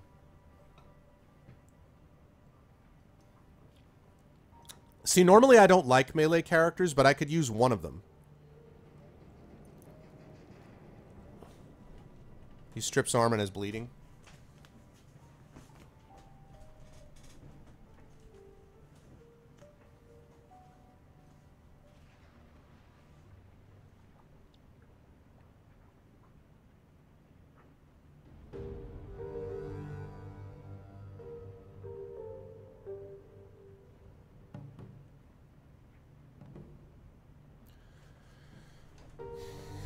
Yeah, I haven't met Gaichu yet. I guess he might be a melee guy also, but I'll bet that Gaichu isn't going to be able to absorb as much damage. We'll see when I actually meet him, but...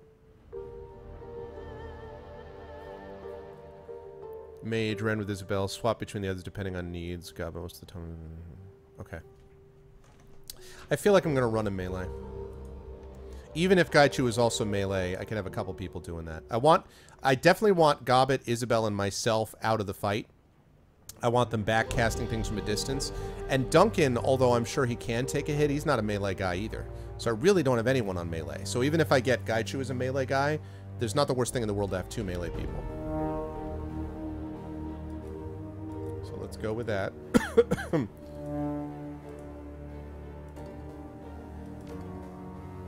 Okay.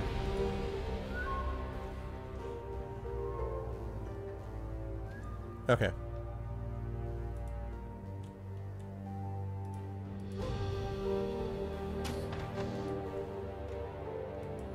Don't mind me, I'm just gonna like wander around your place and... Okay, cool. Alright, let's go talk to Isabel, Gobbet, and Duncan, and then let's go check the mission computer. What do we got? That's there, I know about that, that's stash. Duncan. Alright, let's start with you, Duncan. Wu's cabin appears to be the only clean spot on Bolthole. His equipment is nearly laid out on his bedding, grouped by type, arranged just so. He is cleaning his weapon with meticulous care. Well, that's that, I guess. We're runners now.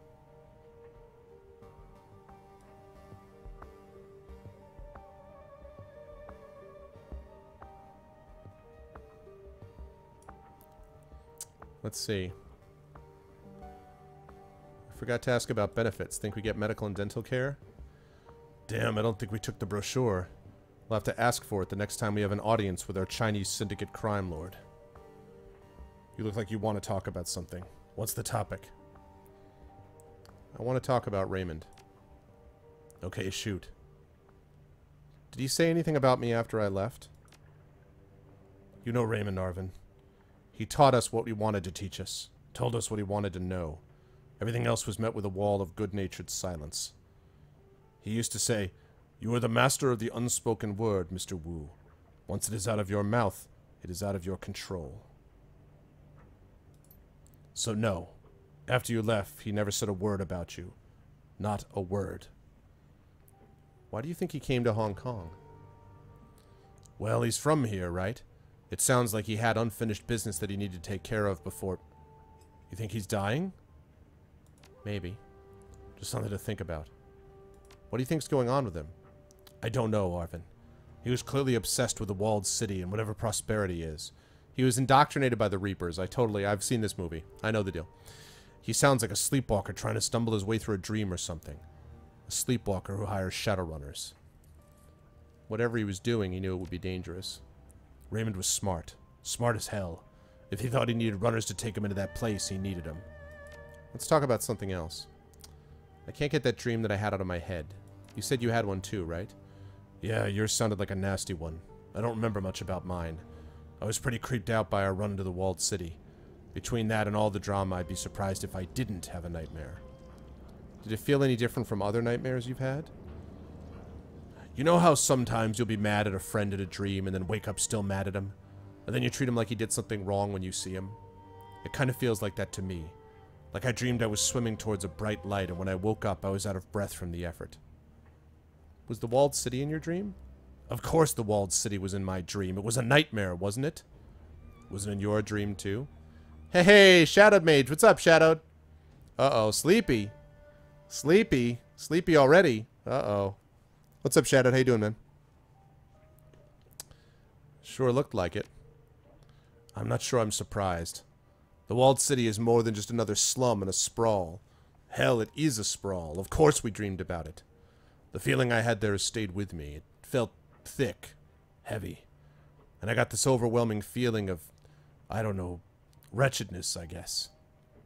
What do you remember about yours? Just little snatches of things. The walled city was breathing, and it had teeth everywhere. And there was a tunnel that was so bright that I had to shut my eyes. And Raymond was there. He was either kneeling or lying down. I can't remember which, but he was crying. Well, that's what made me wake up. The sound of my father crying. Let's talk about something else. Alright? Let's talk about being Shadowrunners. What's there to say? I worked my ass off to pull myself out of the gutter and make something of my life. I did what it took to earn my bronze. And now I'm a mercenary hiding in the shadows of a foreign country, doing dirty jobs that the corps need to keep off the books. It's the reverse of everything I ever wanted. You seem to be taking to it pretty damn well, so let me ask you something. You said that thought that Raymond was alive too, that he'd run the shadows until we could figure out what happened to him. Was that true? Yes. For me, this is all about finding out what really happened to Raymond. Good that we're on the same page. I feel better knowing that. What's your opinion of Kindly Chang? I'd say she's got us right where she wants us, right under her thumb. What do you want to talk about specifically? What do you think she wants from us? As long as her network keeps delivering information about Raymond, I don't care. At least, for now. We need to stay with her. We have no other connections in Hong Kong. Without her, we're dead in the water. You think we can trust her? A triad boss and the underground fixer? No, I don't think we can trust her. But as long as we all share the same goals, we should be okay. Makes sense. As long as we serve her interests, she doesn't have a reason to screw us over. Exactly. It's simple. She provides jobs, we do jobs. She gets info about Raymond and that plastic-faced man, and we figure out what the hell is going on. We figure out what's going on, she doesn't end up in the trunk of a car at the bottom of the river. Everybody wins. What about this plastic-faced man? Creepy dudes are nothing new to me. Even well-dressed, creepy corporate dudes. Between the gangers we grew up with and the shit that I've run into as a cop, I've seen all kinds. I just want to know who he is and who he works for. I feel like that's the whole theme of this whole game. Who do you work for? We should keep an eye on Strangler Bao. We should keep an eye on everybody, and that guy is definitely no exception. I've seen plenty of cold killers in the Barrens and plenty more since I joined Lone Star. This guy's the real deal. I'm not sure if he knows what the word remorse even means. You should steer clear of him. I'll be careful. Uh-huh. I can see that. Let's talk about something else. Sure, if you want. Let's talk about Gobbett and Isabel. They seem competent, considering how young they are. But then again, they sound like they've been taking care of themselves since they were pretty young. The three of us worked together well in the walled city. Based on that, I bet the four of us would make a solid crew. Do you trust them? As far as I trust any runner, yeah. It's like Raymond used to say, trust and verify. They haven't given me a reason not to trust them, so until they do, I'll believe what they say and keep my eyes open. Let's talk later. Later's good. I want to do some cardio, work off some steam. Then it's track time for me. You should do the same, Marvin. A couple 100 push-ups would do you good. Please, I could bust out 200 in my sleep. I'd love to see that sometime. But for now, you should clear out. I want to get started, and this cabin is big enough for two. Suddenly, it's that scene from Mass Effect where he starts doing the pull-ups. You know? Shepard is battling it out with, whatever, Freddie Prinze Jr.'s character. The guy whose name I never remember. Okay, 2 more. Gobbet and Isabel, and then we're going to hit some missions. What's up, Isabel? Isabel's cabin is an exercise in controlled chaos. Her living space is utterly dominated by an enormous jury-rigged computer. Serpentine cables snake from component to component, tying dozens of obsolete terminals and cyberdecks together into a single colossal machine. This is my personal machine. If you're looking for your mission computer, it's downstairs. She doesn't bother looking up. You can see that she's elbow deep in the guts of an obsolete cyberdeck, one of a half dozen that have been wired into her computer with braided cables. Actually, I was hoping to talk to you. Got a second? We're talking now, aren't we? I guess so, yeah. Can I ask you a few questions? Go ahead, I'm not stopping you. That's quite a machine you're working on. Care to tell me about it? She's my pet project. I call her the Octopus. She waves a hand at the tangle of thick power cables that radiate out from the machine's central core. You might be able to guess why. Did you do all this yourself? Mm-hmm. She yanks a fried chip from the deck's motherboard and neatly sets it aside, then fumbles in a nearby bin for a replacement. I had to make do with whatever I could find as a kid. It taught me a lot about being self-sufficient. What is this thing made of? Whatever I could find. Busted terminals, obsolete cyberdecks, aftermarket memory from Maximum Law's dumpster. Scavengers would kill for this stuff in the walled city. But out here, people throw it away. Most deckers are early adopters. They buy whatever's newest, shell out huge amounts of million in hopes of riding the bleeding edge. Stupid. Why? Because I can have 5 of last year's model for a quarter the price of that whiz new cyberdeck. And after I've finished daisy chaining them together, the machine that I built will run circles around your hot new deck. Makes sense to me. Good. That's a good sign. Shows that you're thinking clearly. So, was there something else that you needed? Can we talk about the ambush at Victoria Harbor? I'd rather not. I lost friends there. Duncan and I didn't come out of the attack unscathed either. They shot Carter down, same as your friends. Was she your friend? You didn't seem that close. She returns her attention to the octopus, turning her back on you. Any thoughts about that last run? I'm still mad at you for making me go back there. I'd say it hasn't changed. The orc name Isobel.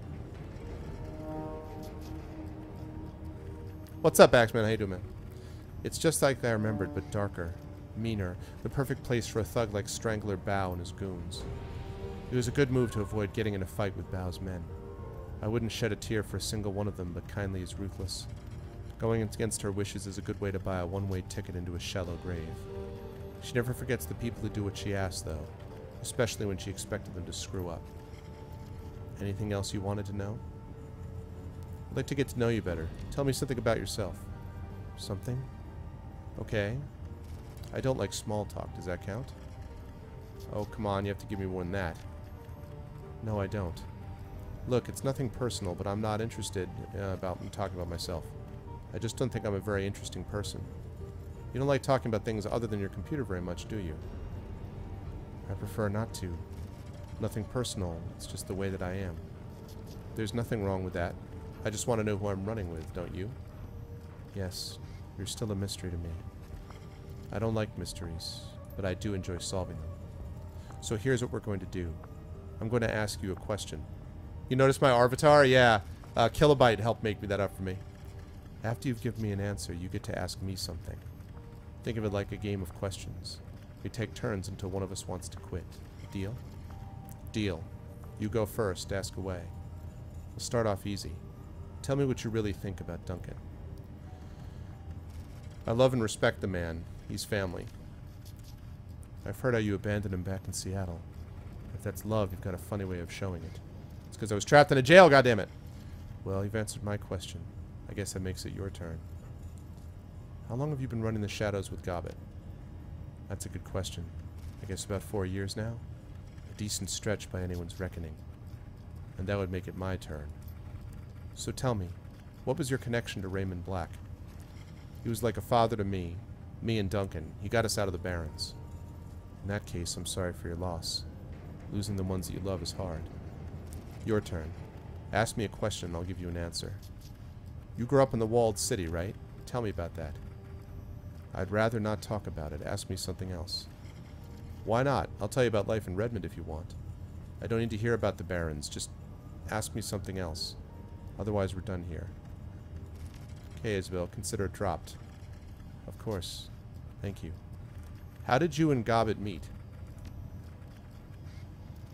Is ASMR? Good night, Rogan. What do you mean ASMR, Messiah? We met as kids in the walled city. My prison was her playground. You okay, Isabel? Of course I'm okay. I'm fine. I just have a hard time remembering those days. My childhood is kind of a blur. And that brings us back to my turn.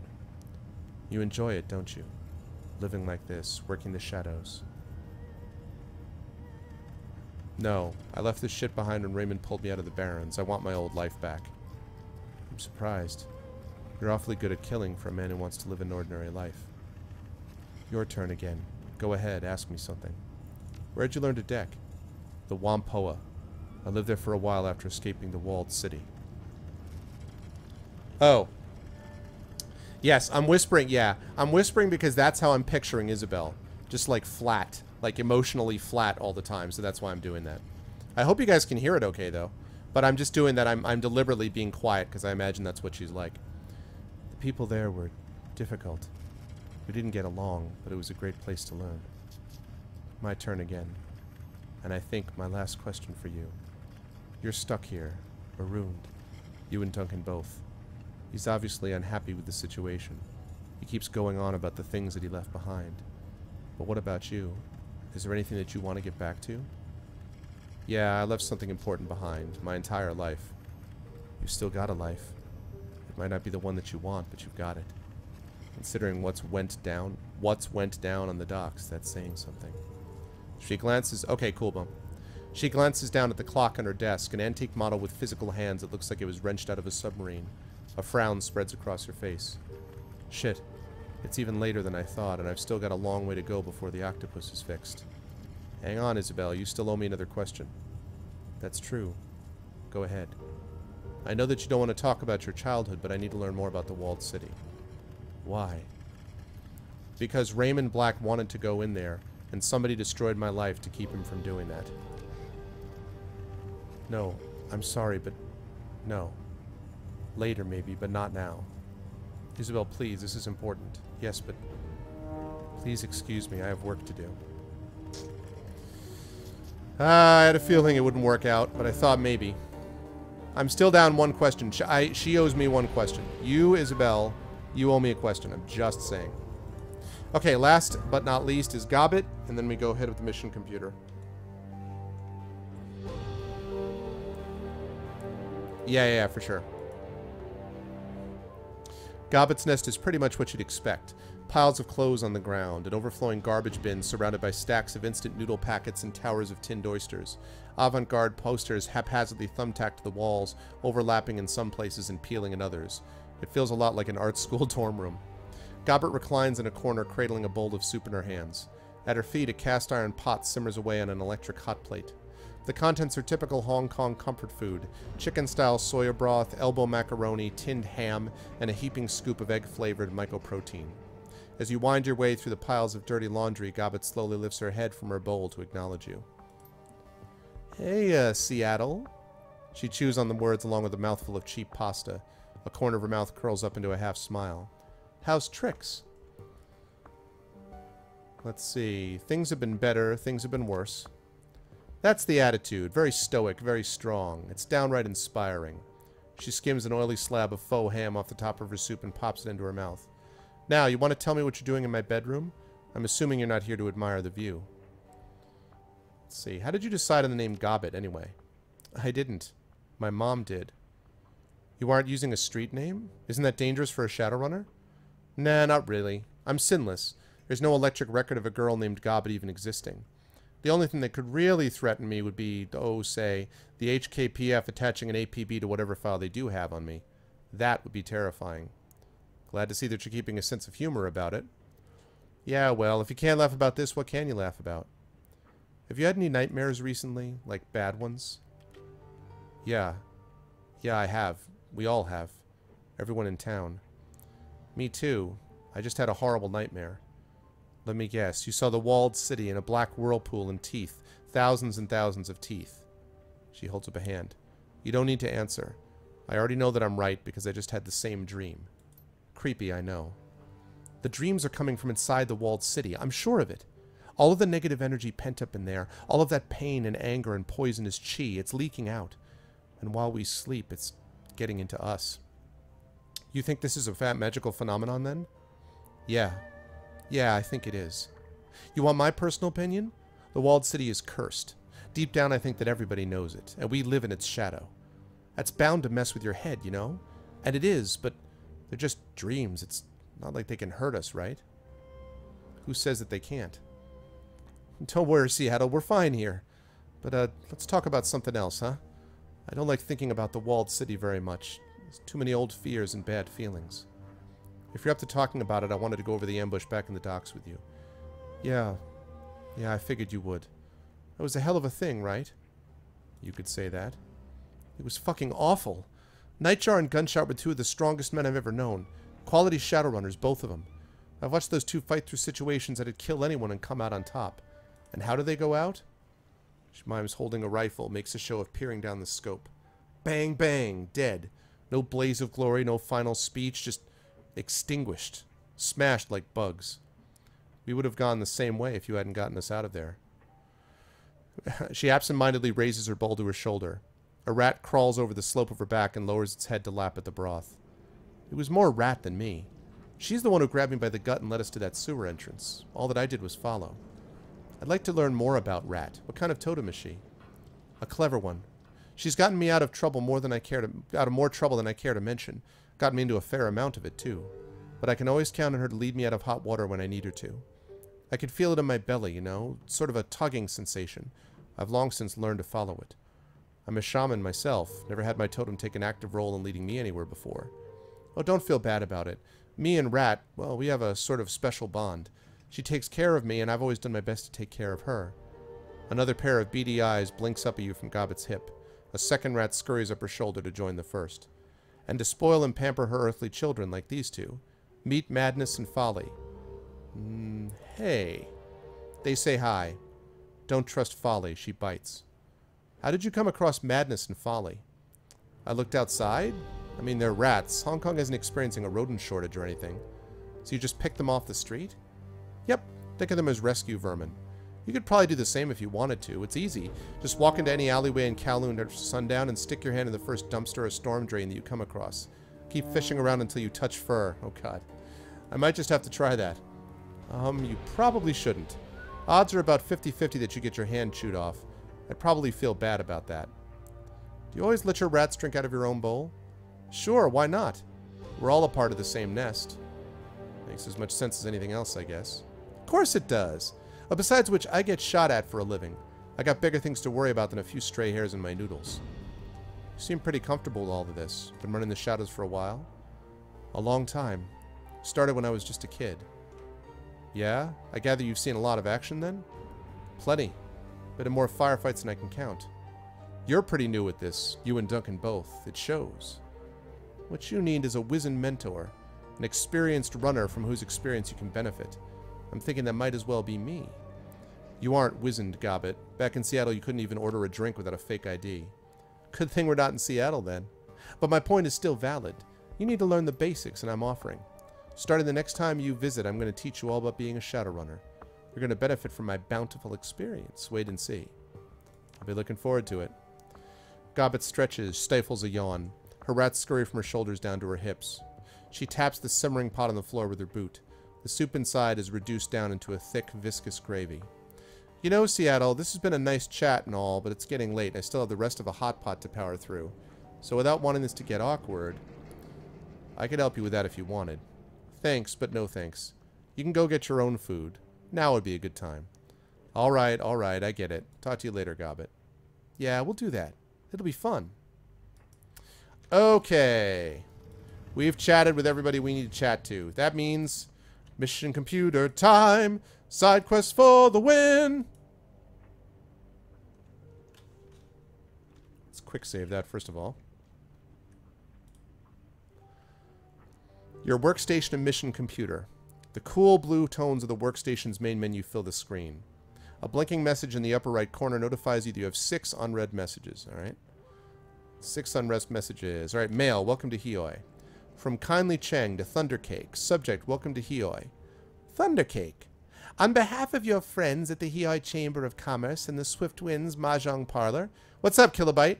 I welcome you to the community of Hioi and to our new business venture. I've already lined up 3 jobs for you. The details of each are contained in a separate computer message. Remember to check your messages often, as I will update you with new opportunities as they occur. NTC. Alright, 5 unread messages. Mission computer, from Isabel to Thundercake, your mission computer. Hey, Thundercake. I've set up your mission computer to automatically collect and collate news reports, information, and media that might be of interest to you. Some of the keywords I've got it trolling are things like Raymond, Duncan, Walled City, etc. I've also patched in a permanent link up to the Hong Kong shard of the Shadowlands BBS.